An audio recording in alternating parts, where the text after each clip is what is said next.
करने वाला है। अस्सलाम वालेकुम, अल्लाह की रहमत हो आप पर।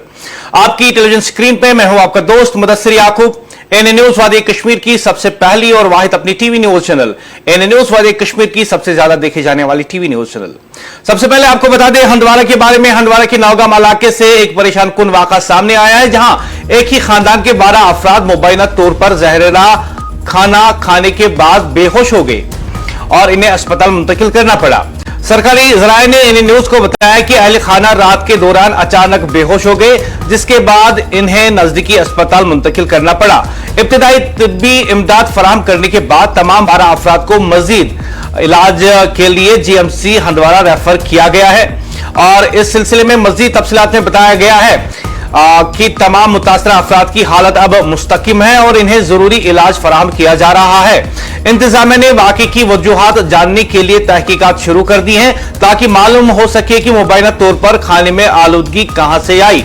इस वक्त की सबसे बड़ी खबर हम आपको बता रहे हैं कि इस वक्त जो है हंदवाड़ा से ये खबर आ रही है जहां पे एक ही खानदान के 12 अफराद रात को खाना खाने के बाद बेहोश हो गए। क्या इसके पीछे किसी का हाथ है? क्या ये किसी साजिश का मामला है? ये एक हादसाती वाक़ा है। इस सिलसिले में जो है तहकीकात चल रही है और 12 के 12 अफराद जो है इन्हें जीएमसी हंदवाड़ा रेफर किया गया है, जहां उनका इलाज मुआवजा इस वक्त जारी है। इस वक्त की सबसे बड़ी खबर एनए न्यूज आपको बता रही है कि हंदवाड़ा के नौगाम इलाके से जो है एक परेशान कुन वाक़ा सामने आया है, जहां एक ही खानदान के 12 अफराद मुबैना तौर पर जहरीला खाना खाने के बाद बेहोश हो गए और इन्हें अस्पताल मुंतकिल करना पड़ा। सरकारी जराये ने एनए न्यूज को बताया कि अहले खाना के दौरान जो है रात के दौरान उनकी हालत अचानक खराब हो गई और वो बेहोश हो गए, जिसके बाद इन्हें फौरी तौर पर नजदीकी अस्पताल मुंतकिल किया गया। इब्तिदाई तिब्बी इमदाद फराहम करने के बाद तमाम अफराद को मजीद इलाज मुआवजा के लिए हंदवाड़ा जीएमसी रेफर किया गया है और बताया जाता है कि हुक्काम ने इस सिलसिले में एनए न्यूज को मजीद तफसीलात देते हुए कहा कि तमाम मुतासरा अफराद की हालत अब मुस्तकिम है और इन्हें जरूरी इलाजो मुआवजा फराहम किया जा रहा है। इंतजामिया ने इस वाक़े की वजूहात जानने के लिए तहकीकात शुरू कर दी ताकि मालूम हो सके कि मुबैना तौर पर खाने में आलूदगी कहां से हुई। इस सिलसिले में एनए न्यूज की टीम मौके वारदात पर पहुंची और उन्होंने मुतासरीन से बात की और वहां आसपास जो लोग हैं जो इस वाक़े के बारे में जानकारी रखते हैं उनसे बात की। उन्होंने एनए न्यूज के साथ बात करते हुए कुछ यूं कहा।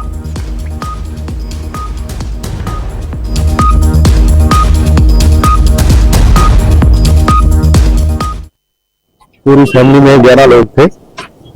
इन्होंने कुछ जड़ी बूटी पकाई थी, वही खाया, उसमें पता नहीं क्या था, उसी से इनको ये बेहोश होने लगे। उसके बाद रात को 10 बजे इनको हॉस्पिटल में शिफ्ट किया। तो अब तक किसी आदमी को होश है, आदमी को अभी नहीं। तो ऐसे ही जड़ी बूटी पुराने खाते रहते हैं, पहाड़ी लोग रहे ये जड़ी बूटी खाते रहते हैं। मेहमान इनका अपना जमाई था, अभी फिलहाल नॉर्मल है, अभी ठीक है, ऐसी कोई बात नहीं है घबराने वाली। कल रात को करीब 1 बजे के करीब हमारे पास यहाँ पेशेंट्स आए। They are 11 patients, they are from the same family. वो नौगाम से आए हैं। Actually they have consumed some kind of जड़ी बूटी, तो वो खाने की वजह से उनकी फूड पॉइजनिंग हुई है। दे फील अनकॉन्शियस, वो अनकॉन्शियस हो गए थे, तो उनको उनके रिलेटिव्स ने यहाँ पे लेके आए, यहाँ पे उनको रेफर किया गया है। All the patients are stable. 3 उसमें से हमारे पीडियाट्रिक वार्ड में है, 3 बच्चे हैं उसमें से, rest all are stable and they are medicine ward. का इलाज बिल्कुल ठीक तरीके से हो गया। They all are stable and हमने जो पेशेंट को यहाँ यहीं पे मैनेज किया है, they don't need referrals, we have managed them very well. बच्चे उसमें 3 हैं, लेडीज उसमें 6 हैं और 5 उसमें मेल्स है। नहीं, पैनिक होने की कोई भी जरूरत नहीं। We have very efficient staff here, they have managed them all very well and they are all are stable. मैं ये एक मैसेज देना चाहूंगी कि जो कुछ भी आप खाते हैं, वेदर कोई जड़ी बूटी है, कुछ है, प्लीज डू चेक कि वो कोई आपको हार्म तो नहीं कर रही, उससे कोई फूड पॉइजनिंग तो नहीं होती है, क्योंकि आप देख रहे हैं मैंने कंज्यूम किए। सिम्टम्स इसमें कोई इतने सीवियर नहीं है। They were like they having nausea, vomiting, they were unconscious, इतनी कोई खास सिम्टम्स नहीं है। लेकिन जो भी आप जड़ी बूटी कुछ भी आप खाते हैं विंटर्स में, प्लीज डू चेक कि वो आपको कोई हार्मफुल इफेक्ट तो नहीं देती। और इस वक्त की सबसे बड़ी खबर हम आपको बता रहे हैं जो कि हंदवाड़ा से जो है आ रही है और वहां आम लोगों का क्या कुछ कहना है इस बारे में, डॉक्टर साहिबान का क्या कुछ कहना है और जो पेशेंट्स हैं जिनके साथ ये हादसा हुआ उनका क्या कुछ कहना है, ये हम आपको दिखा रहे थे आपकी टेलीविजन स्क्रीन पे। और इस सिलसिले में जिन लोगों ने अभी अभी अपना टेलीविजन ऑन किया है और इन न्यूज को ज्वाइन किया है, उनको बता दें कि हम आपको बता रहे हैं हंदवाड़ा की ये बड़ी खबर, जहां पर एक ही खानदान के 12 अफराद मुबैना तौर पर जहरीला खाना खाने के बाद बेहोश हो गए और इन्हें अस्पताल मुंतकिल करना पड़ा। सरकारी ज़राए ने इन न्यूज को बताया कि अहले खाना रात के दौरान अचानक बेहोश हो गए, जिसके बाद इन्हें नजदीकी अस्पताल मुंतकिल किया गया। इब्तिदाई तिब्बी इमदाद फराहम करने के बाद तमाम 12 अफराद को मजीद इलाज और मुआवजा के लिए जीएमसी हंदवाड़ा रेफर किया गया। हुक्काम ने इन न्यूज को मजीद तफसीलात देते हुए कहा कि तमाम मुतासरा अफराद की हालत अब मुस्तकिम है और इन्हें जरूरी इलाज फराहम किया जा रहा है। इंतजामिया ने वाकई की वजूहात जानने के लिए तहकीकात शुरू कर दी है ताकि मालूम हो सके कि मुबैना तौर पर खाने में आलूदगी कहां से हुई। इस सिलसिले में मजीद जानकारी देने के लिए मेरे साथ जुड़े हुए हैं मेरे साथी आरिफ।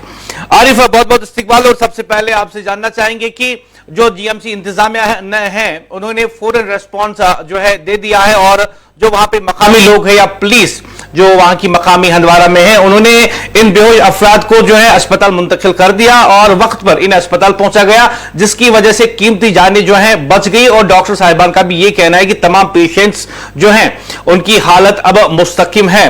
तो सबसे पहले आपसे ये जानना चाहेंगे कि ये वाक़ा जो है मंजराम पर कैसे आया, आम लोगों को कैसे इस बात का इल्म हुआ कि 12 अफराद बेहोश पड़े हैं?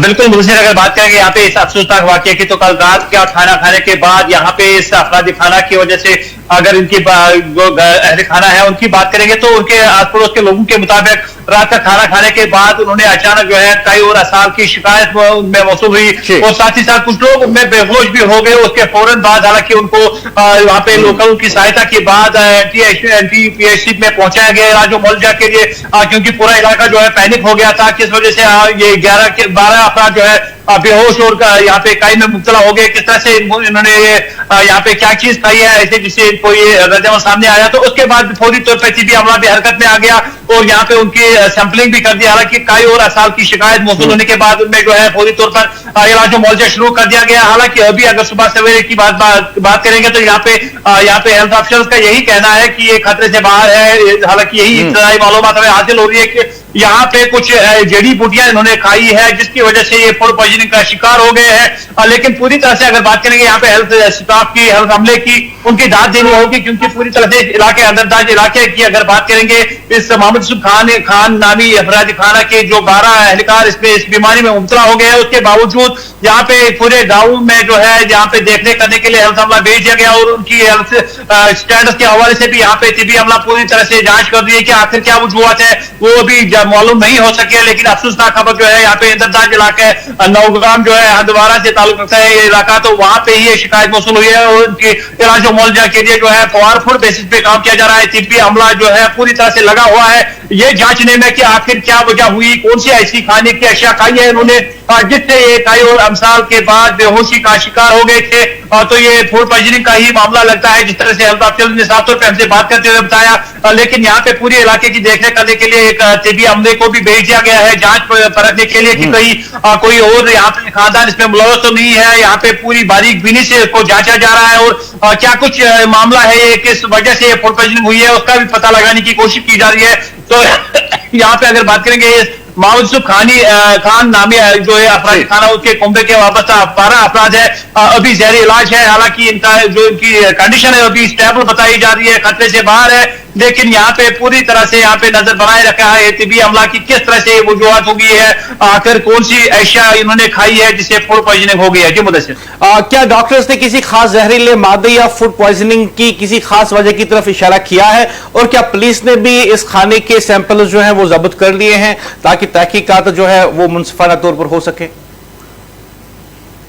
बिल्कुल मुदस्सिर, अगर यहाँ पे बात करेंगे हेल्थ ऑफिसर से जब हमने इस बारे में बात की कि आखिर कौन सी ऐसी शाय है जो इन्होंने खाई थी जिसकी वजह से फूड पॉइजनिंग का शिकार हो गए थे, लेकिन वो यहाँ पे अभी हतमी नताइज तक नहीं पहुंचे हैं। उनका साफ तौर पे कहना है कि कोई जड़ी बूटी जो है जंगल से लाई हुई वही इन्होंने खाई है। शायद से कल रात जो खाना खाया इन्होंने उसमें जो है कुछ जंगली जड़ी बूटी भी पकाई थी एज सालन, तो उसी की वजह से ये हुआ गया है। लेकिन पूरी तरह से जो है अभी रिपोर्ट्स आने बाकी है, तभी जाके कंफर्मेशन हो जाएगी कि आखिर कौन सा ऐसा खाना खाया है, कौन सी ऐसी शय खाई है उन्होंने, चाहे जंगलात से लाई हुई जड़ी बूटी क्यों ना हो, ताकि लोगों को अवेयर किया जा सके कि यहाँ पे इस तरह के खाने की चीजों से परहेज किया जाए। लेकिन पूरी तरह से अभी जो है सैंपलिंग होनी बाकी है, जो भी रिपोर्ट्स से भी आने बाकी है। लेकिन इब्तिदाई तौर पे जो मालूमात हासिल हुई है, कुछ जंगली जड़ी बूटी थी जो इन्होंने कल रात को खाई है खाने के दौरान, उसके बाद ही इस तरह की शिकायत जो है इन 12 अपराध की से यहाँ पे सामने आई है। चाहे हम अकाई की बात करेंगे, अमसाल की बात करेंगे या बेहोशी की बात करेंगे, उसके बाद जब आनंद फाना लोगों को पता चल गया तो इनको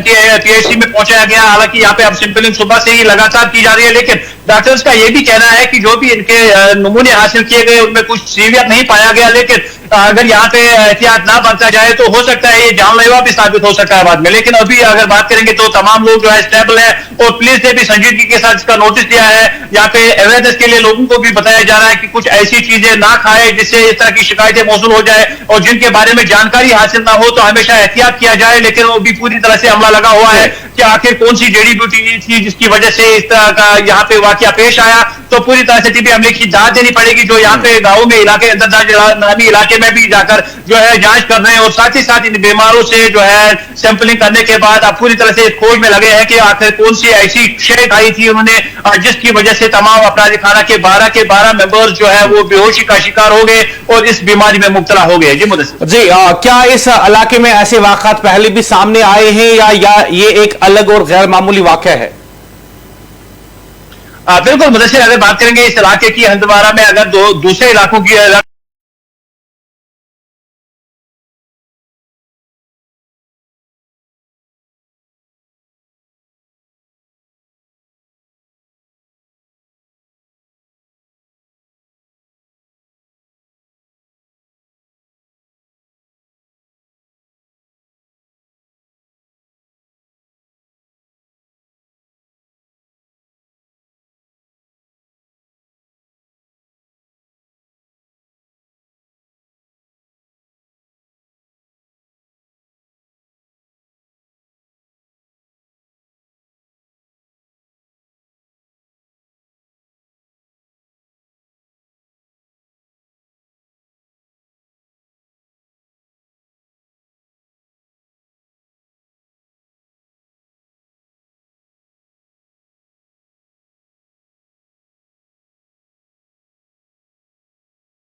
लोग जो है कहीं ना कहीं तशद्दुद का शिकार हो गए थे। क्या आखिर क्या वजह है कि एक ही अपराधी खाना के 12 अपराध यहाँ पे बीमारी का शिकार हो गए हैं, काई उल्टी यहाँ पे उनको यहाँ पे उसका सामना करना पड़ा। तो उस वजह से लोग कहीं ना कहीं पैनिक का शिकार हो गए थे कि शायद से पूरे गांव में ये बीमारी कुछ नमूदार हो गई है। और यहाँ पे हेल्थ अमले की तरफ से तमाम तर नजरें मरकूज थी और हेल्थ ऑफिसर ने जब यहाँ पे पूरी तरह से इस वाकये को देखा, हालांकि सैंपलिंग के बाद जब उन्होंने देखा कि इन्फेक्शन किस प्रकार के यहाँ पे पाए गए उनके नमूने हासिल करने के बाद, तो जब उन्होंने साफ तौर पर पाया कि यहाँ पे ये बीमारी की वजह जो है कुछ जड़ी बूटी खाने की वजह से हो गया। अभी पुलिस की जानिब से यह भी पता लगाने की कोशिश की जा रही है कि क्या ये खुद ही इन्होंने यहाँ पे जड़ी बूटी जो है जंगल से लाई थी या किसी कोई शकत यहाँ पे कोई यहाँ पे अगर आपसी दुश्मनी भी हो सकती है, कुछ खानदानों में हो सकता है कि वो एंगल मत हो, तो उसको भी पूरी तरह से खंगाला जा रहा है। और साथ ही साथ लोगों को भी यहाँ पे पैनिक होने से ये पैगाम दिया जा रहा है कि पैनिक ना हो जाए, क्योंकि यहाँ पे पूरी तरह से खंगाला जा रहा है कि क्या ये जड़ी बूटी सबू ने हासिल की है या कौन सी जड़ी बूटी ऐसी है कहीं और लोगों के पास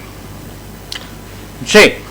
और बात करेंगे अभी हालात कंट्रोल में है, मामूल पे है, तो यहाँ पे इलाज जो मौजूद है उन 12 अपराध का भी लगातार जारी है। जी मुदस्सिर। और जो इस वक्त केस की इब्तिदाई जांच चल रही है, इस सिलसिले में पुलिस और हेल्थ डिपार्टमेंट एक दूसरे के साथ कोऑर्डिनेट कैसे कर रहे हैं?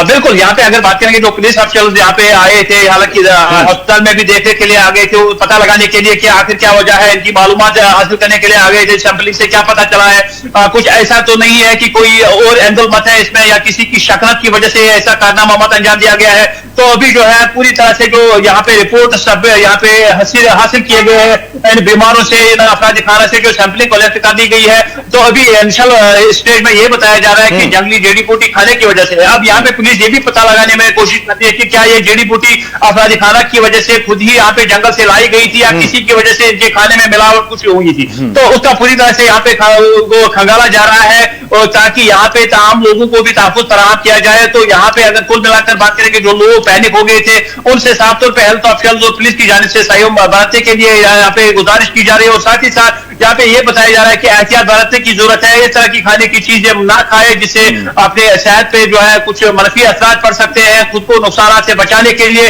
वही चीजें खाए जिनके बारे में इल्मियत हो, वो चीजें ना खाए जिनसे इंसान को यहाँ पे कोई ना कोई तकलीफ बर्दाश्त करनी पड़े। तो यहाँ पे पूरी तरह से मामले की जांच के लिए अभी सैंपलिंग पूरी तरह से करनी बाकी है और पूरी तरह से यहाँ पे खुलासा भी किया जाएगा हेल्थ ऑफिसर्स की जानिब से कि कौन सी ऐसी जड़ी बूटी इन्होंने खाई थी जिसकी वजह से बीमारी का शिकार हो गए थे। जी मुदस्सिर। और आरिफ, क्या इलाके में पीने के पानी के नमूने भी टेस्ट किए जा रहे हैं, क्योंकि कहा जाता है कि पानी की आलूदगी भी एक इम्कान हो सकता है? बिल्कुल, यहाँ पे जिस तरह मैंने बताया कि अभी इब्तिदाई मालूमात से यही बताया जा रहा है कि जड़ी बूटी की वजह से होता है, लेकिन यहाँ पे कोई भी यहाँ पे जाया जो है जी बिल्कुल हर जाविये को यहाँ पे परखा जा रहा है। हालांकि पानी के नमूने और दूसरे खाने की चीजें जो उनके घर में पड़ी हुई थी उनको तमाम तर जो चीजों को यहाँ पे साथ में ले जाया गया है, उनकी सैंपलिंग उठाई गई है ताकि पता लगाया जा सके पूरी तरह से कि कहीं पानी में पानी से पैदा होने वाली कोई बीमारी मत है या दूसरी चीजों से बीमारी में मुब्तला मत हो गए थे। क्या वाकई में ये जड़ी बूटी ही वजह है जिसकी वजह से इस बीमारी में मुब्तला हो गए थे या कोई और वजह है। तो तमाम तर खाने की चीजें जो भी वहां पे अवेलेबल थी उनके घर में, वो साथ ही साथ पानी की जो पीने का पानी वो यहाँ पे इस्तेमाल करते थे, उसकी सैंपलिंग भी कलेक्ट कर दी गई है और पूरी तरह से इसको जांचा जाएगा कि कोई और रीजन मत है जंगली जड़ी बूटी के बगैर। अगर यहाँ पे जंगली जड़ी बूटी इसकी वजह होगी तो कुल मिलाकर इलाके के लोगों के लिए कहीं ना कहीं यहाँ पे साफ तौर पर पैगाम है कि किस तरह से हम अपने आप को सुरक्षा रख सकते, उन चीजों को खाने से परहेज किया जाए जिससे बीमार होने का खतरा है। हालांकि लेकिन यहाँ पे पानी की सैंपलिंग या दूसरे खाने की चीजें जो है उनकी भी सैंपलिंग हो रही है, कहीं उसकी वजह से ये परिवार जो है बीमारी का शिकार मत हुआ है। जी मुदस्सिर जी, एक अहम सवाल पूछना चाहूंगा जो बहुत सारे लोग जो हैं फोन कॉल करके जो है पूछ रहे हैं, आपसे ये जानकारी चाहूंगा कि क्या खानदान के बच्चों पर असर ज्यादा पड़ा है या बालिग अफराद भी बराबर मुतासिर हुए हैं? इब्तिदाई रिपोर्ट्स क्या है? बिल्कुल यहाँ पे अगर बात करेंगे जिस तरह से हेल्थ ऑफिसर से हमने बात की कि ये अपराधी खाना जो 12 के 12 यहाँ पे एडमिट किए गए थे पहले एनटीपीएसी में और बाद में इनको यहाँ पे जीएमसी हंदवाड़ा में लाया गया। तो क्या नवीयत है अभी अगर इसमें 4-5 बच्चे भी शामिल है तो साहिल खातून का यही साफ तौर पे कहना है कि जो बेहोशी के हालत में थे बच्चे सबसे पहले चले गए थे क्योंकि उनमें रेजिस्टेंस कम होती है, वो बेहोशी में शिकार हो गए थे। लेकिन बाकी जो अफराद खाना थे, जो एडल्ट्स है, वो पहले काई और अमसाल में मुब्तला हुए थे। राज में जो है वो यहाँ पे उसके बाद यहाँ पे वो बेहोशी का शिकार हो गए थे। लेकिन सबसे पहले अगर बेहोश यहाँ पे हुआ था तो सबसे जो छोटे बच्चे थे इस अपराधी खाना के, जो घर के परिवार से मुंसलिक रखने वाले बच्चे थे, वो बेहोश हो गए थे पहले क्योंकि उनमें रेजिस्टेंस कम होती है। लेकिन जो सैंपलिंग पहले इब्तदाई तौर पे मालूम हुई है उसमें कुछ सीवियर नहीं देखने को मिला।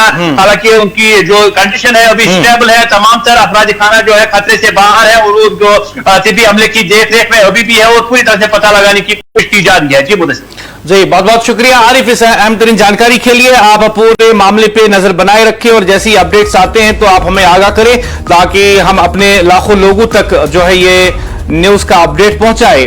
आपको बता दें कि हम आपको बता रहे हैं हंदवाड़ा के बारे में। हंदवाड़ा में एक जो है काफी अफसोसनाक वाका जो है और तशवीशनाक वाका सामने आया है, जहां पर एक ही खानदान के 12 अफराद मुबैना तौर पर जहरीला खाना खाने के बाद बेहोश हो गए और इन्हें अस्पताल मुंतकिल करना पड़ा। सरकारी ज़राए ने एन न्यूज को बताया कि अहले खाना रात के दौरान अचानक बेहोश हो गए, जिसके बाद इन्हें नजदीकी अस्पताल मुंतकिल किया गया। इब्तिदाई तिब्बी इमदाद फराहम करने के बाद तमाम 12 अफराद को मजीद इलाज मुआवजा के लिए हंदवाड़ा GMC रेफर किया गया, जहां पे उनका इलाज मुआवजा जारी है। हुक्म ने इन न्यूज को मजीद बताया कि तमाम मुतासरा अफराद की हालत अब मुस्तकिम है और इन्हें जरूरी इलाज फराहम किया जा रहा है। इंतजामिया ने वाकये की वजूहात जानने के लिए तहकीकात शुरू कर दी हैं ताकि मालूम हो सके कि मुबैना तौर पर खाने में आलूदगी कहां से आई।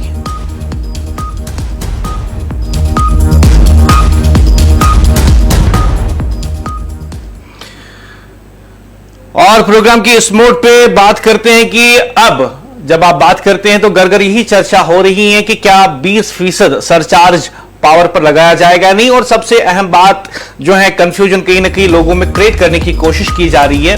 लोग हैरान है कि ये 20% सरचार्ज कौन लगाएगा, LG एडमिनिस्ट्रेशन या मुंतखब हुकूमत यानी उमर सरकार। तो सवाल जो इसका जवाब है वो बिल्कुल साफ है कि जो इसमें इख्तियार हैं वो उमर अब्दुल्ला के पास हैं, क्योंकि हम जानते हैं कि जहां पर हम यूनियन टेरिटरी की बात करते हैं तो यहां पे डिपार्टमेंट्स को वसी तौर पे बांटा गया है और जो इलेक्ट्रिसिटी का डिपार्टमेंट होता है, PDD का डिपार्टमेंट होता है, वो जो है उमर अब्दुल्ला के पास ही हैं। और आपको ये भी बता दूं कि जो यहाँ पे महकमे बिजली है इसका कलमदान भी जो है वो उमर अब्दुल्ला के पास ही है। इससे पहले कि इसकी वजाहत की जाए, सबसे पहले आपको बता दूं कि अब ये बात भी सामने आ रही है कि जो कश्मीर में डिपार्टमेंट है जो कि इलेक्ट्रिसिटी बांट रहा है, डिस्ट्रीब्यूट कर रहा है, उसका सालाना 47% जो है नुकसान हो रहा है। और अब यह बताया जाता है कि वो नुकसान पुर करने के लिए गरीबों के जेब की तलाशी ली जा रही है कि उनके जेब में कितने और पैसे बचे हैं ताकि हम जो है उन्हें ईट सके। ये उमर सरकार जो है ऐसा कर रही है। श्रीनगर में बिजली सार्फिन ने KPDCL जो है उन्होंने एक और KPDCL जो है उन्होंने एक और झटका दिया है आवाम को और बताया है कि 20% इजाफी चार्ज की तजवीज जो है वो JRC को दे दी गई है, जिसके मुताबिक अब जो है लोगों को पीक आवर्स में सरचार्ज देना पड़ेगा बिजली के ऊपर, जो कि बताया जाता है कि 20% तक होगा।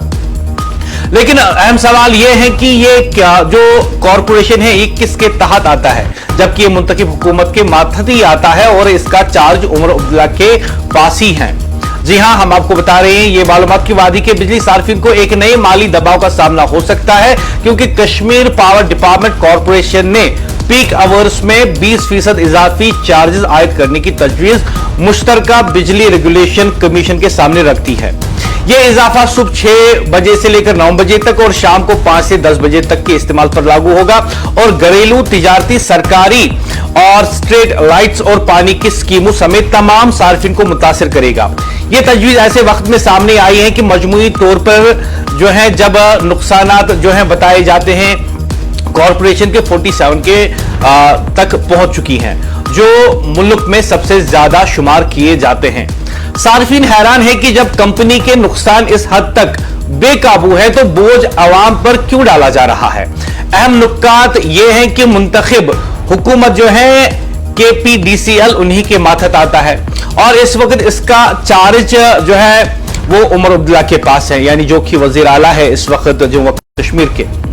और अवामी हल्के सवाल उठा रहे हैं कि इदारे की कारकर्दगी बेहतर बनाने, बिजली चोरी रोकने और इंफ्रास्ट्रक्चर मजबूत करने के बजाय बराह रास्त सार्फिन पर इजाफी फीस क्यों डाली जा रही है। सियासी रहनुमाओं ने भी इस इकदाम की मुखालफत की है और वहीं पे मोहम्मद यूसुफ तारगामी ने कहा है कि सख्त सर्दियों में आवाम पहले ही बिजली कटौती से परेशान है, ऐसे में 20% इजाफी चार्जेस आवाम दुश्मन फैसला होगा। इनका कहना है कि हुकूमत को पहले नुकसानात जो है कम करने के लिए इकदाम उठाने चाहिए।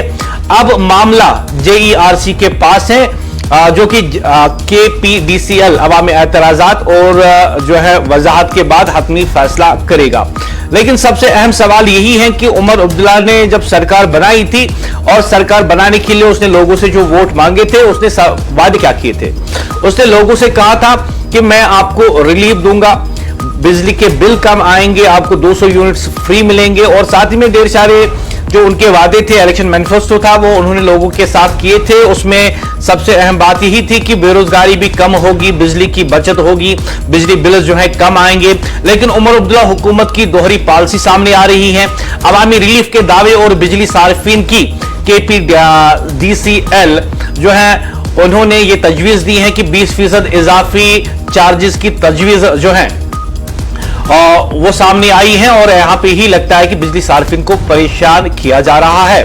और वो भी कौन कर रहा है? उमर अब्दुल्ला की क़यादत वाली हुकूमत की पॉलिसियों पर भी संगीन सवाल खड़े कर रहा है। अहम बात यह है कि बराह रास्त मुंतखब हुकूमत के मातहत काम करता है और इस वक्त इसका चार्ज खास तौर पर उमर अब्दुल्ला के पास है, यानी KPDCL जिन्होंने ये कहा है कि हम 20% सरचार्ज जो है लगाना चाहते हैं, वो कॉर्पोरेशन जो है वो उमर अब्दुल्ला के कलमदान में आता है, क्योंकि उमर अब्दुल्ला ने इसकी वजारत अपने ही पास रखी है।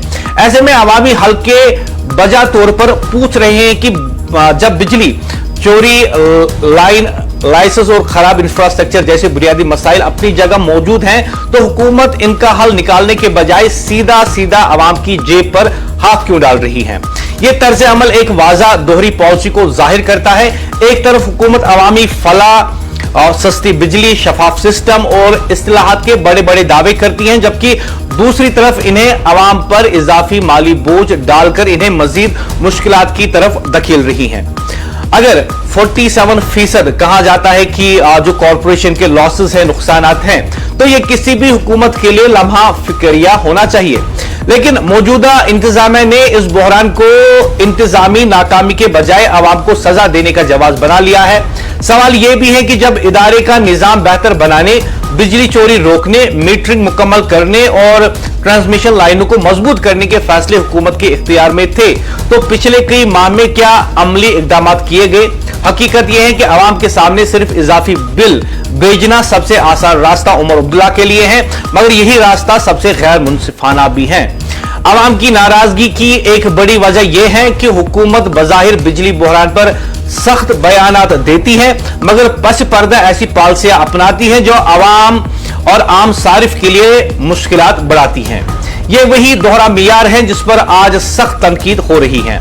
आखिर में अगर उमर अब्दुल्ला हुकूमत वाकई इस्लाहात लाना चाहती है, तो ऐसे इसे सबसे पहले अपने मातहत इदारों की कारकर्दगी दुरुस्त करनी होगी।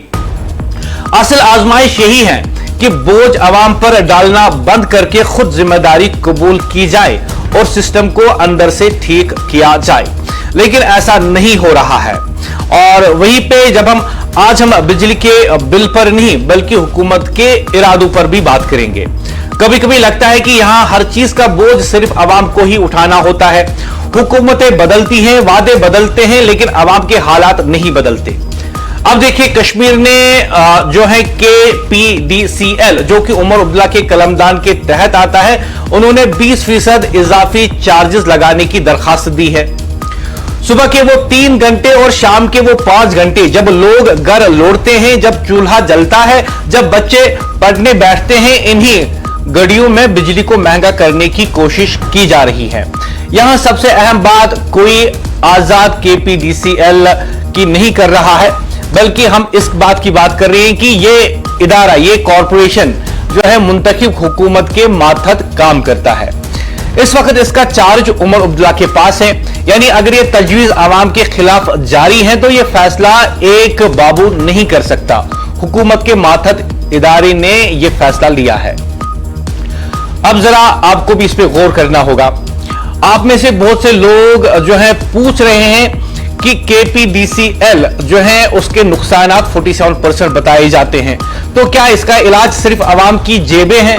क्या हुकूमत की जिम्मेदारी सिर्फ इतनी है कि हर खराबी का बिल सार्फिन को थमा दिया जाए? यह सवाल हुकूमत से पूछने का वक्त है कि आप इस्लाहात कहां कर रहे हैं? लाइन सर्विस कहां कम है? बिजली चोरी रोकने के लिए पिछले 6 महीने में कितने इकदाम किए गए? ट्रांसमिशन सिस्टम की मरम्मत कब हुई? हैरानकुन बात यह है कि आवाम पर बरसों तक बिजली की कटौती पर गुस्सा कर रहे थे। आज जो है उनसे वही बिजली महंगी करने की तैयारी हो रही है। और अब देखिए, एक बहुत जरूरी बात यह भी है कि जो JERC है, इसके पास पिटीशन किसने ली? कॉर्पोरेशन ने ली। क्या कॉर्पोरेशन ने उमर अब्दुल्ला से पूछे बगैर ऐसा कर लिया? अगर उमर अब्दुल्ला से पूछे बगैर कर लिया है तो उमर अब्दुल्ला के पास ये इख्तियारात हैं कि वो इसे कहे कि आप पिटीशन को विड्रॉ कर दे। ये पूरा मामला सामने आ रहा है, लेकिन ये मत समझे कि हुकूमत का इस पर कोई इख्तियार नहीं। चाहे तो उमर अब्दुल्ला कल सुबह ये दरखास्त वापस ले सकते हैं। ये इनके दस्तखत से गई है, इनकी इजाजत से गई है, वही इसे वापस भी ले सकते हैं, लेकिन ऐसा नहीं हो रहा है। क्यों? यहां आकर जो है ये तलख हकीकत सामने आ रही है कि हुकूमत अवामी रिलीफ की बातें करती है और पस मंजर में ऐसे फैसले करती हैं जो अवाम पर ही बोझ डाल देती हैं। ऐसी दोगली पॉलिसी कहते हैं, सामने मुस्कुराहट पीछे बोझ। यही वजह है कि लोग सवाल उठा रहे हैं, अगर आप अवाम दोस्त हुकूमत हैं तो बिजली यूनिट महंगा करने के बजाय आप कुछ और इकदाम कर सकते थे जिनसे लोगों को भी राहत मिल जाती। इंफ्रास्ट्रक्चर मजबूत करें, बिजली चोरी रोके। पुराना सवाल यही है कि आवाम का बोझ कम करना ज्यादा मुश्किल है या आवाम से पैसे लेना ज्यादा आसान है? और वहीं पे उमर अब्दुल्ला साहब, ये फाइल आपके ही महकमे से गई है। इस फैसले का इखलाकी, सियासी और इंतजामी वजन भी आप पर ही है।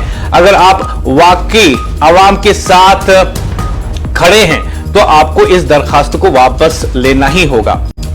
और वहीं पे हुकूमतें हर बार कहती है कि आवाम इनकी पहली तरजीह है, लेकिन जब बिजली महंगी होती है, जब फीसेस बढ़ते हैं, जब आवाम पर बोझ बढ़ाया जाता है तो लगता है कि हुकूमतें कुछ और सोचती हैं और आवाम कुछ और महसूस करती हैं।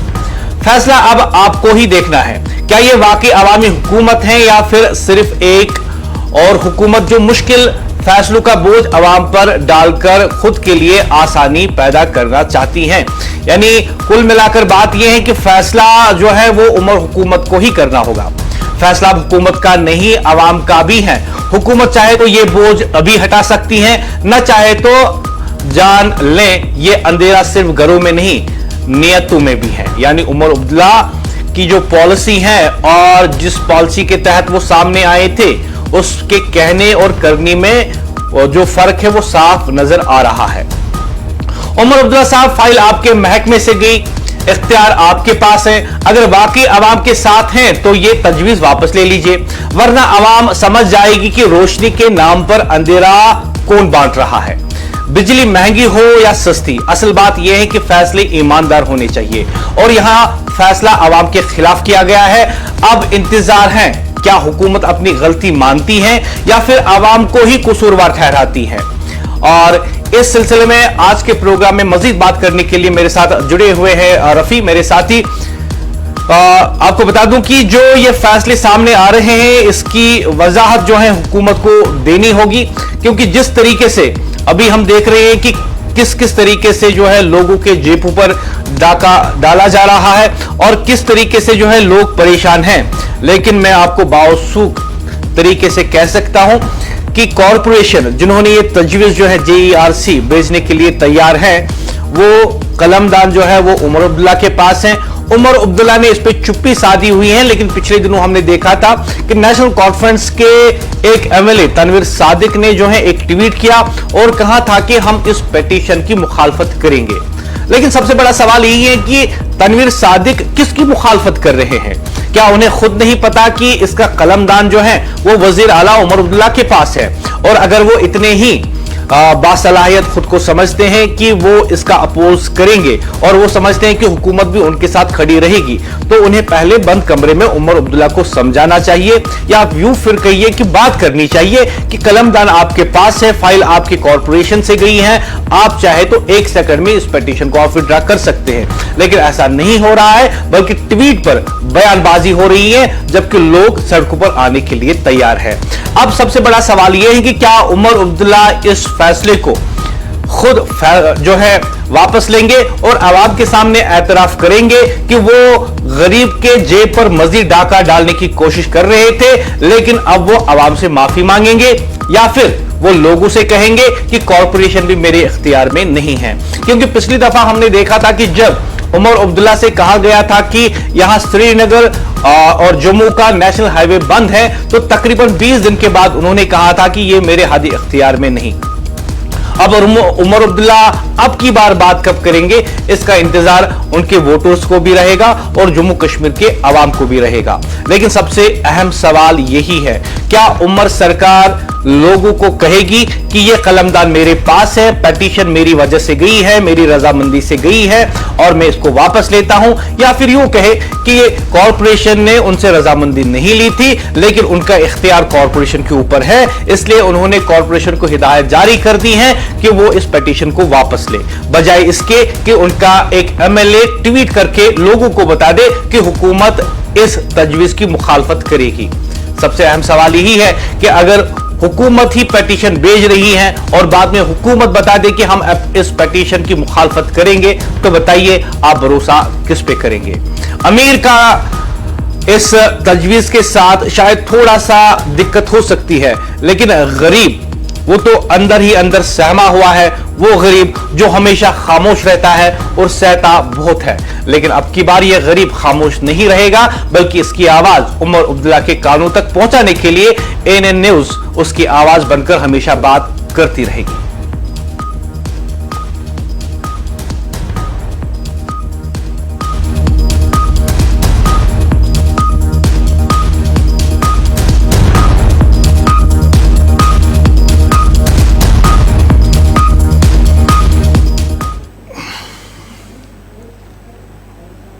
और उधर पाकिस्तान में कौमी असेंबली की 6 और पंजाब असेंबली जो है उस की 7 निशस्तों पर होने वाले ज़िमनी इंतखाबात के बाद सियासी माहौल एक बार फिर गर्म हो गया है। इलेक्शन कमीशन ने तमाम 13 हलकों के गैर सरकारी गैर हतमी नताइज जारी करते हुए फॉर्म 47 वेबसाइट पर अपलोड कर दिए। गैर सरकारी नताइज के मुताबिक कौमी असेंबली के तमाम 6 निशस्तें और पंजाब असेंबली की 6 निशस्तें मुस्लिम लीग नून ने जीत ली, जबकि एक निशस्त पाकिस्तान पीपुल्स पार्टी के हिस्से में आई है। और इस सिलसिले में पीटीआई के संगीन इल्जामात नताइज सामने आए हैं। पाकिस्तानी तहरीक इंसाफ ने दावा किया है कि लाहौर के NA 129 में वोटों की गिनती तब्दील की गई और हरीपुर के NA 18 में नताइज जबरदस्ती मुस्लिम लीग नून के हक में मोड़े गए। वोटों की असल गिनती तक रसाई नहीं दी गई। नताइज मुरत्तिब करते वक्त सरकारी दबाव ने अमल को मुतासिर किया। पीटीआई रहनुमा हमाद अजहर ने इतवार की शब वीडियो बयान में कहा है कि लाहौर में रात के अंधेरे में फॉर्म 45 बदले गए और फॉर्म 47 में नताइज तब्दील किए गए। जमात का मौक़िफ़ है कि हुकूमत और बाअसर इदारों ने मिलकर इंतखाबी अमल पर असर अंदाज होकर वोटों का रुख बदला। इलेक्शन कमीशन का मौक़िफ़। इलेक्शन कमीशन ने तमाम फॉर्म 47 जारी करते हुए कहा कि इंतखाबात कानून के मुताबिक हुए। कमीशन ने सियासी जमातों को मशवरा दिया है कि अगर इन्हें किसी भी हल्के पर एतराज है तो वो ठोस शवाहिद के साथ कानूनी दरखास्त जमा कराएं।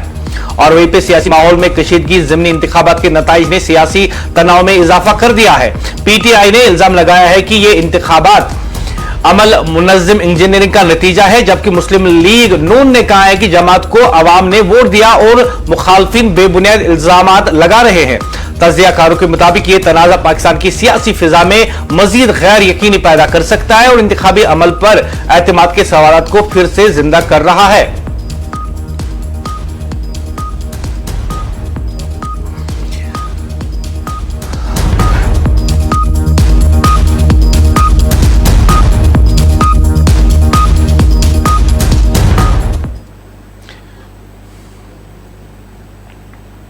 और उधर लेफ्टिनेंट गवर्नर मनोज सिन्हा ने इतवार को जुमा डिवीजन में सिक्योरिटी सूरत-ए-हाल का जायजा लेने के लिए एक आला सतही मीटिंग की सदारत की। इस दौरान उन्होंने तेजी से बदलती सिक्योरिटी सूरत-ए-हाल के पेश नजर आला सतह की चौकसी बरकरार रखने की हिदायत दी और कहा कि दहशतगर्दी के पूरे निजाम को खत्म करने के लिए 360 डिग्री हम आहंग ऑपरेशंस को मजीद तेजी और मजबूती के साथ जारी रखा जाएगा। अलजी सिन्हा ने जम्मू कश्मीर पुलिस की मुल्क भर में फैले दहशतगर्द नेटवर्क को तोड़ने की कामयाबी को सराहा।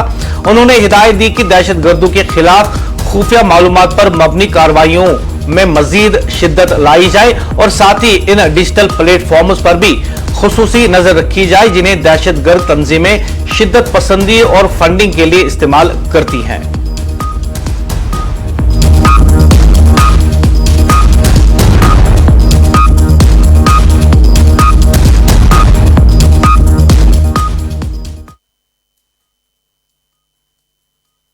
बीएसएफ और पुलिस की मुश्तरका तलाशी कार्रवाई कोटवा में सर्च ऑपरेशन। जराये के मुताबिक बीएसएफ जम्मू ने बॉर्डर पुलिस पोस्ट के एहलकारों के साथ मिलकर इतवार के रोज जिला कोटवा की तहसील मरहीन के हरियाचक इलाके में मुश्तरका तलाशी कार्रवाई अंजाम दी। इस कार्रवाई का मकसद सरहदी सिक्योरिटी को मजबूत करना और हसास इलाकों में निगरानी को मजीद मौसर बनाना था। बीएसएफ के तर्जुमान ने बताया कि यह मुश्तरका ऑपरेशन कामयाबी से मुकम्मल हुआ जिससे सरहदी इलाकों में चौकसी और सिक्योरिटी को मजीद मजबूत बनाने में मदद मिली। हुक्काम का कहना है कि इस तरह की मरबूत कार्रवाइयां दरअंदाजी को रोकने और सरहदी इलाकों में अमनो कानून की सूरत-ए-हाल बरकरार रखने के लिए जारी इकदाम का हिस्सा है जो आइंदा भी जारी रहेंगी।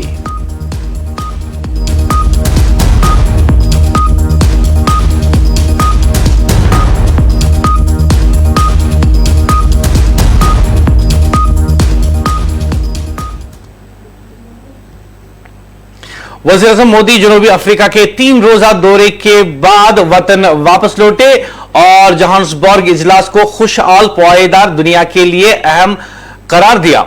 इस सिलसिले में एएनए न्यूज को मिली तफसीलात के मुताबिक वज़ीर-ए-आज़म नरेंद्र मोदी जनूबी अफ्रीका के 3 रोजा दौरे के बाद G20 इजलास में शिरकत करने के बाद वतन वापस लौटे। जोहान्सबर्ग इजलास को खुशहाल और पायदार दुनिया के लिए अहम करार दिया। वज़ीर-ए-आज़म नरेंद्र मोदी जो है पीर को जनूबी अफ्रीका के 3 रोजा दौरे के बाद भारत वापस लौटे जहां उन्होंने G20 इजलास में शिरकत की। और G20 जोहान्सबर्ग में मुनक्कद हुआ और लीडर्स समिट से खिताब करते हुए मोदी ने मसनूई जहानत के गलत इस्तेमाल को रोकने के लिए एक आलमी मुआहदे की जरूरत पर जोर दिया। उन्होंने कहा कि अहम टेक्नोलॉजीज को इंसान मरकज होना चाहिए न कि सिर्फ इजलास में IBCS सरमाया मरकज। मोदी ने कहा कि अक़वाम मुत्तहिदा की सलामती काउंसिल में इस्लाहात अब नागुज़ीर हो चुकी हैं और भारत, ब्राजील और जनूबी अफ्रीका को आलमी इदारों में तब्दीली के लिए मजबूत पैगाम देना चाहिए। और वहीं पे एक्स पर एक पोस्ट में मोदी ने लिखा कि जोहान्सबर्ग में होने वाला इजलास दुनिया को G20 कामयाब, खुशहाल और पायदार बनाने में अहम किरदार अदा करेगा। उन्होंने कहा कि मुख्तलिफ आलमी रहनुमाओं के साथ इनकी मुलाकातें निहायत मुफीद रही और इससे भारत के 2 तरफा ताल्लुकात मजीद मजबूत होंगे। मोदी ने जनूबी अफ्रीका के अवाम, सदर और हुकूमत का शुक्रिया भी अदा किया। जोहान्सबर्ग में वज़ीर-ए-आज़म नरेंद्र मोदी ने बरतानिया, फ्रांस, जनूबी Korea, Brazil, Canada, Japan, Italy और जनूबी अफ्रीका के रहनुमाओं से मुलाकातें भी की।